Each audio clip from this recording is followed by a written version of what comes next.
Bonjour. Hello. Hola. Marhaba bikoum. Sur le fil, Le podcast d'actu de l'AFP. des nouvelles choisies pour vous sur notre fil info. Notre histoire aujourd'hui commence au Maroc, dans un paysage montagneux parsemé l'été de hautes plantes aux feuilles vertes en étoiles. Vous l'avez deviné, on va parler de cannabis.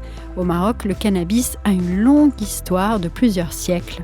Car au fil des ans, la culture du cannabis y a été autorisée, tolérée puis interdite. Mais des milliers de Marocains ont continué à cultiver clandestinement le cannabis pour fournir en particulier le marché européen.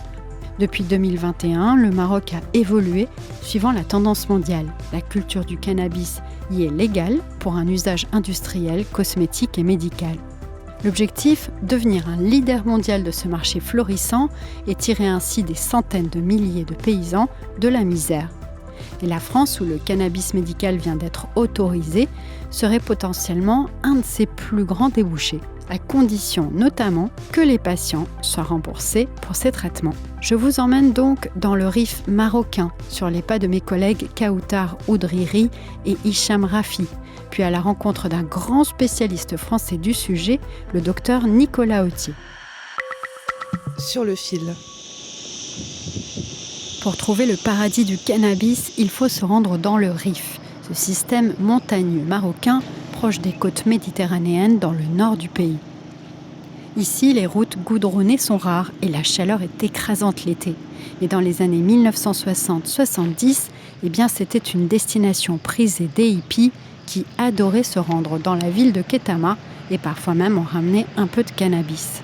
Désormais, la région attire un tout autre public puisqu'elle intéresse aussi les labos pharmaceutiques et cosmétiques. Sous un large chapeau de paille décoré de laine multicolore, Hamid Oudayer, 35 ans, est un paysan heureux. La situation aujourd'hui est bonne. Elle profite aux agriculteurs et à l'économie du pays. Les agriculteurs peuvent désormais cultiver le cannabis en toute transparence, avec l'appui des autorités.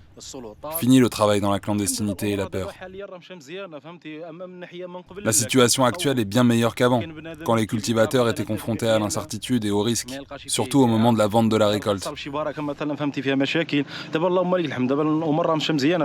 Le fait de basculer vers la légalisation, c'est ressenti comme du soulagement. Le fait de ne plus vivre dans la peur, dans l'angoisse, de se faire arrêter, de se faire arnaquer par les trafiquants ou de ne pas écouler les récoltes. Selon Kaoutar Oudriri, que vous venez d'entendre, cet essor a été rendu possible par une loi adoptée en 2021 qui a lancé toute une filière de cannabis légal. Le Maroc, qui est premier producteur mondial de résine de cannabis, selon l'ONU, a décidé de sauter le pas de la légalisation pour justement resserrer les taux autour du trafic et pour se positionner aussi sur le marché du cannabis légal. Évidemment, tout ça, il y a des conditions. Il y a seules 3 provinces de la région du Rif et de ses environs qui sont autorisés à cultiver du cannabis. Donc c'est la région de Al-Hoceima, Chefchaouen et Taounat. En dehors de ces provinces-là, il est interdit évidemment de cultiver du cannabis. On estime que 120 000 familles vivent de la culture clandestine du cannabis au Maroc,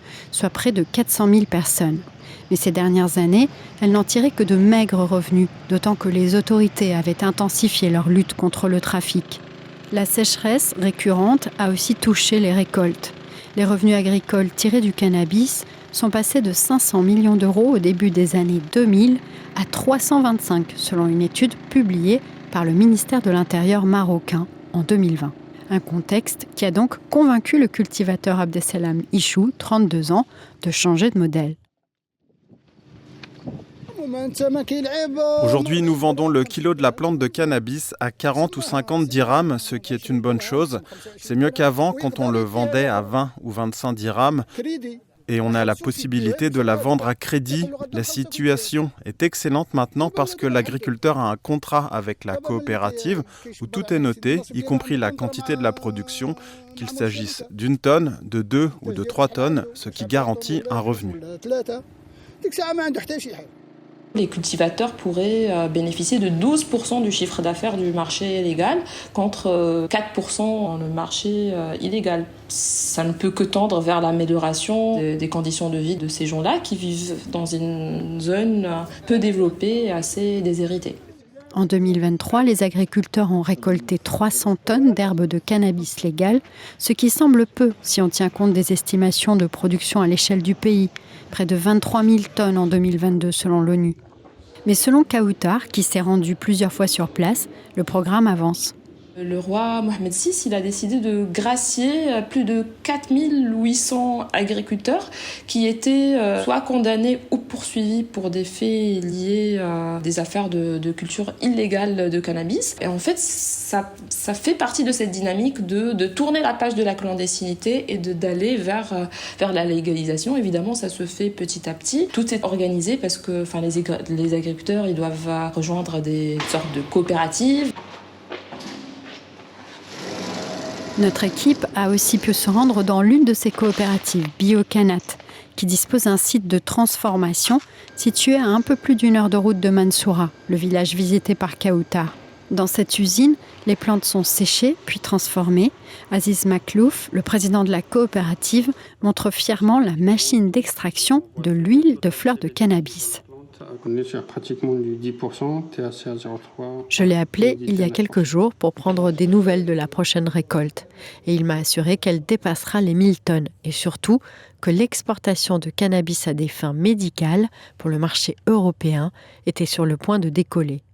Une activité qui arrive très prochainement, c'est l'export des médicaments et l'export du cannabis médical, pour ne pas dire des médicaments, l'export du cannabis médical à destination de pays européens, à l'instar du Portugal, l'Allemagne, la Pologne. Donc on a ces pays-là avec lesquels on va exporter dans les 2 mois à venir. Le premier cannabis médical marocain qui va s'exporter. On est sur les derniers préparatifs, les dernières certifications, autorisations. Deuxième des choses, on est en pourparlers aujourd'hui avec des entreprises françaises qui ont déjà participé à l'essai ou à l'étude qui a été menée en France pour démarrer un export à partir du Maroc pour les huiles médicinales à forte teneur en THC. Mais de quoi parle-t-on au juste ? J'ai posé la question au docteur Nicolas Autier, l'un des plus grands spécialistes du sujet en France.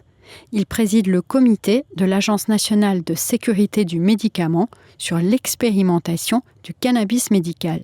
Le cannabis médical, ce sont des médicaments, donc des produits qui sont fabriqués selon les bonnes pratiques de fabrication du médicament européennes. Et ce sont des médicaments qui sont prescrits par des médecins et qui ne se trouvent qu'en pharmacie. Ils ont tous en commun d'être issus d'une plante qui s'appelle le chanvre ou le cannabis, dont on va extraire des substances actives, notamment 2 substances.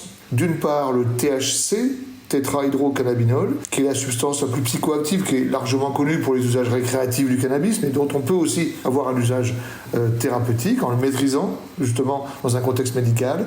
Et la deuxième substance est le CBD, cannabidiol, qui est une substance beaucoup moins psychoactive, qui, elle, a d'autres propriétés, soit complémentaires, soit différentes, et là aussi pour d'autres indications, comme par exemple certaines formes d'épilepsie. En principe, des traitements à base de cannabis médical, notamment utilisés contre la douleur, seront disponibles en France à partir de 2025, après une expérimentation réussie auprès d'environ 3000 patients, qui avait été lancée en 2021. Il faut rappeler que ces médicaments sont utilisés uniquement dans des situations d'impasse thérapeutique et uniquement pour 5 indications bien précises que sont la douleur neuropathique, qui est une douleur chronique, une catégorie de douleur chronique, la spasticité douloureuse, qui sont des troubles neuromusculaires liés par exemple à la sclérose en plaques ou les patients qui ont fait des accidents vasculaires cérébraux, certaines formes d'épilepsie résistantes, certains patients en situation palliative et des patients qui ont des complications liées à un cancer ou au traitement de leur cancer. Les résultats, ils sont favorables parce qu'on a pu observer de façon un peu moyennée, si je puis dire, qu'on avait environ 30% des patients traités qui avaient une amélioration importante à très importante de leur souffrance. Ce qui est important parce qu'on parle de patients en impasse thérapeutique pour lesquels on n'avait plus de solution. La France rejoindrait ainsi la liste déjà longue des pays qui autorisent certains traitements à base de cannabis. Ils sont 21 juste à l'échelle de l'Union européenne. Mais d'ici à la fin de l'année, il reste encore bien des obstacles à lever, notamment financiers. D'abord, il faut publier les décrets et les arrêtés qui vont permettre de définir à la fois les conditions de prescription, de dispensation de ces médicaments, mais aussi qui vont permettre de définir les conditions d'autorisation par l'Agence du médicament. Donc ça, on attend les textes. Et puis bien sûr, il reste deux questions importantes. Le prix qui sera fixé pour ces médicaments, puisque ça conditionne pour les fournisseurs de ces médicaments leur décision d'entrer ou pas sur le marché français. Et bien sûr, la deuxième condition, c'est l'existence ou non d'un remboursement pour ces patients. Le contexte français où le gouvernement s'est fixé comme priorité de réduire les dépenses de l'État n'est pas forcément très favorable. L'enjeu principal, finalement, pour moi, médecin, mais encore plus pour les patients, c'est pas la légalisation, puisque finalement c'est déjà fait, c'est déjà entré dans la loi, c'est l'accessibilité. Il ne suffit pas juste de légaliser, encore faut-il que ces médicaments soient accessibles aux bons patients, ceux qui en ont besoin, et que cela ne leur coûte pas 300, 400 € par mois. Aziz Makhlouf attend donc des nouvelles avec impatience, car en France et ailleurs, le marché du cannabis médical est potentiellement très juteux. Selon le docteur Autier, en France, il pourrait concerner entre 250 000 et 300 000 patients. Un exemple très simple, l'Allemagne, par exemple, en 2023, elle a importé plus de 46 tonnes de fleurs de cannabis médicinal. Et il est vendu entre 7 et 12 € le gramme.